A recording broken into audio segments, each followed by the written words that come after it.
In my previous video, the link of which you can find in the description section below, I talked about how the design of a bulk carrier may lead to a certain loading conditions where the shearing forces and bending moments, especially in still water, both in harbor and at sea conditions, may lead to structural failure of ships. In today's video, I'm going to talk about how or what are the different methods used of cargo loading on bulk carrier along the length of the ship. Now, in all conditions, we have to remember that there are limits to the still water shearing force and still water bending moments which should not be exceeded, because exceeding those limits puts a load on the structural component of the ship that may lead to its deformation or cracking or subsequent breakdown of the vessel, in terms of that the vessel can break apart. There could be damage which can lead to flooding and other associated problems. So let's get started by discussing today's video. So in today's video, I'm going to talk about the most commonly adopted methods of cargo distribution along the length of a bulk carrier.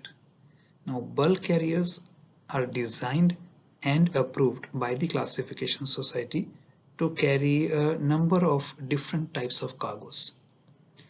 The distribution of cargo along the ship's length has a direct influence on both the global bending and shearing of the hull girder and on the stress in the localized hull structure.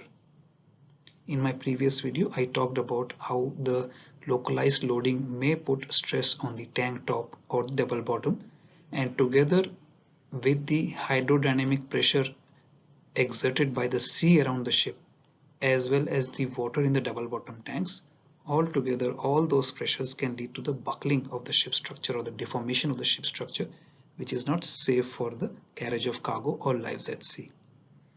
In today's video, I am going to talk about 4 types of cargo distribution methods, and I'll show you pictures to aid in your understanding of the explanation. So firstly, I'm going to talk about homogeneous hold loading condition. Then I'll talk about alternate hold loading condition, and then showing you one drawing, I'll explain the block hold loading condition and part hold loading condition. Before I finish the video, I will also talk about when should you use part loading and block loading conditions, and what are the design requirements of a ship for the cargo to be carried in a block loading arrangement. Alright, so learning from this video will help you to answer questions in your examination, written questions about bulk carrier or oral questions. Even if you have sailed in bulk carriers or you have not sailed in bulk carriers, it's good to enhance your knowledge about different types of vessels, because when you go for oral examination, you will be expected to know, at least in theory, about different kinds of vessels. So let's start today with the first method, that is the homogeneous hold loading condition.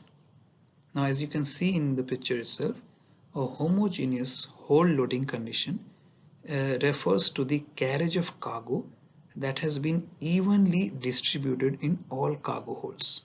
It's pretty evident in the picture itself that you can see there are about 9 cargo holds here, 1, 2, 3, 4, 5, 6, 7, 8, 9, and all the cargo holds have somewhat a symmetrical and equal distribution. Now, this loaded distribution in general is permitted for all bulk carriers. It is usually adopted for the carriage of some light or low density cargoes. Do you know example of low density cargoes? So example of low density cargoes could be cargoes such as coal or grain cargo. However, higher density cargoes or heavy cargoes such as iron ore may be carried homogeneously. In the next method, we will talk about the alternate hold loading condition. Now, I've talked about previously about heavy cargoes or high density cargoes such as iron ore. Now, this is often carried in alternate cargo holds on bulk carriers. It is common for the large bulk carriers to store this high density cargo in odd numbered holds with the remaining holes empty. So you can see cargo hold number 1, 3, 5, 7 and 9 are carrying the cargo, the high density cargo. Assuming that of course number 1 starts from the forward of the ship. Cargo hold number 1. Now this type of cargo distribution raises the ship's center of gravity, which eases the ship's rolling motion. When high density cargo is stored in the alternate holds, the weight of the cargo carried in each hold is approximately double of what is carried in a homogeneous loaded distribution. Naturally, because you are now loading the same amount of cargo in almost half the number of holds, so naturally the amount of cargo that you are carrying in each hold will almost double. And that you can see in the picture as well. So if you compare this picture with the previous picture, you will see that the level of cargo shown in each cargo hold in this picture is much higher compared to the last picture. Now to support this loading of this heavy cargo in the holds, the local structure, that is the tank top, and the double bottom tanks, they need to be specially designed and reinforced. So here we are also talking about the ship sides, the hopper tanks, any structures which are located next to the cargo hold, because the weight of this extra cargo will impose a load on the structure of the ship.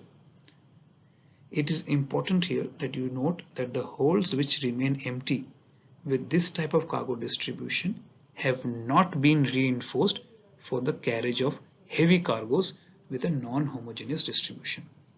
And that is why these high density cargoes are loaded in these specific holds. They may be the odd numbered holds because they have been structured or they have been reinforced. The structure has been reinforced to be able to bear that load. Otherwise, under such heavy load, the structure will buckle or it will deform. It will give away. So ships not approved for the carriage of heavy cargoes in alternate holds by their classification society must not and cannot adopt this cargo load distribution, because if then something goes wrong, the classification society has not provided you with the permission to use this method. In this third drawing here, I'll show you or talk about both the loading conditions. I'll talk about the block hold loading as well as the part loading conditions. Now a block hold loading condition means that the stowage of cargo in a block of 2 or more adjoining cargo holds with the cargo holds adjacent to the block of loaded cargo holds empty. So you can see here 2 adjoining cargo holds have been both loaded, but the cargo holds next to it have been empty. So if you see here, cargo hold number 6 and 7 or 3 and 4 have been loaded. But for 6 and 7, we have number 5 and number 8 cargo hold empty. And for number 3 and 4, you have number 2 and number 5 cargo hold empty. Now in many cases, block hold loading is adopted when the ship is partly loaded. Now partly loaded and block hold loading conditions are not usually described in the ship's loading manual unless they are specially requested to be considered in the design of the ship by the ship owner. So when adopting a partly loading condition to avoid overstressing of the hull structure, you need to maintain careful consideration to the amount of cargo that you are putting in each cargo hold and the draft that will result from such kind of loading. When a ship is partly loaded, the cargo transported is much lesser than the full cargo capacity of the ship. Now of course then the sailing draft of the ship is also likely to be less than its maximum design draft.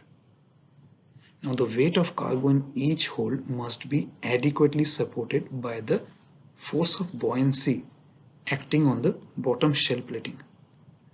A reduction in the ship's draft causes a reduction in the buoyancy upthrust on the bottom shell to counteract the downward force exerted by the cargo in the hold. Because if you have lesser draft, a lesser underwater volume of the ship is now immersed in the water, so lesser will be the force of buoyancy acting upwards. So you have the force of gravity because of the cargo in the cargo hold acting downwards, and that is balanced by the force of buoyancy acting from downwards. So it acts due to the water that is on which the ship is floating. Now the lesser volume of the vessel immersed in the water will result in a lesser force of buoyancy acting upwards. So therefore, when a ship is partly loaded with a reduced draft, it may be required to reduce the amount of cargo carried in each hold. Although, let me advise you that the ship owner or the charterer or the cargo shipper, they will not be happy, because the lesser the cargo that you load, the lesser is what the ship owner is going to earn or the charterer will earn, and that will not make them happy. To enable cargoes to be carried in this block loading method, you need to make sure that the cross deck structure and the double bottom structure is specially designed and reinforced with extra steel platings and strengthening members for it to be able to bear this load. Now, block loading results in higher stresses in the localized structure in way of the cross deck and double bottom structures, and it also results in a higher shear stress in the transverse bulkheads between the block loaded holes. Now, if you are not very familiar with the design structure of a cargo hold of a bulk carrier, please watch the video that I have made, and the link is in the description section below, where I have talked about the design structure of a typical bulk carrier. So please make sure you watch it so you get more familiar about the structure of the cargo hold. Now, the weight of cargo that can be carried in the block of cargo hold needs to be specially considered against the ship's draft and the capability of the structure. This is something I mentioned before. Now, in general, the cargo load that can be carried in blocks is much less than the sum of the full cargo capacity of the individual holds at the maximum draft condition. Therefore, part loading and block loading conditions should only be used if the loading distributions are described in the ship's loading manual. Normally it won't be, because it's not a commercial viable option for the ship owner or the charterer or the shipper of the cargo, because you earn less money, and that is why, unless specifically requested by the ship owner, such loading methods are not described in the loading manual. Alright, unless your ship is on a special kind of trade where such kind of loading methods are to be adopted, only then the ship owner may request for specific ships that are strengthened, that are constructed in such a way that this loading condition can be bared. Now, when the loading distributions are described in the ship's manual, the ship's structure has been approved for the carriage of cargo in the specified loading condition, and then only the loading conditions should be adhered to. It can also be used, these methods can also be used if the ship is provided with a set of approved local loading criteria which define the maximum cargo weight limit as a function of the ship's main draft for each cargo hold and block of cargo hold. Now, if you are not sure what I am talking about, again watch my previous video. I have shown you, or I have talked about, a local loading diagram for a cargo hold where the reduction, you can see how the reduction in the cargo carrying capacity of a hold leads to a reduction in the main draft. Alright, so you don't exceed those limits, otherwise you put a impact, or you put a load on the ship structure. Now, in such cases, it is necessary to ensure that the amount of cargo carried in each hold satisfies the cargo weight and the draft limits specified by the local loading criteria and the hull girder. Still water shearing forces and still water bending moment values should also be within the permissible limits. Alright, so what you have to do is, basically you have to find out what are the permissible limits of the still water shearing force and bending moments that may lead to any kind of hogging or sagging, and then you have to calculate what is your calculated still water bending moment and calculated still water shearing forces based on the kind of loading you have been carrying on the ship. Make a comparison and make sure that you do not exceed the limits set by the classification society on your type of vessel. Only then you can approve the loading and load the ship and then sail out with the draft. I hope this video was useful. In my further or previous next videos, I'll also talk about the loading manual and the loading instrument, the planning and control of cargo loading and unloading operations that goes on behind the scenes to prevent overloading of vessels. Thanks, one.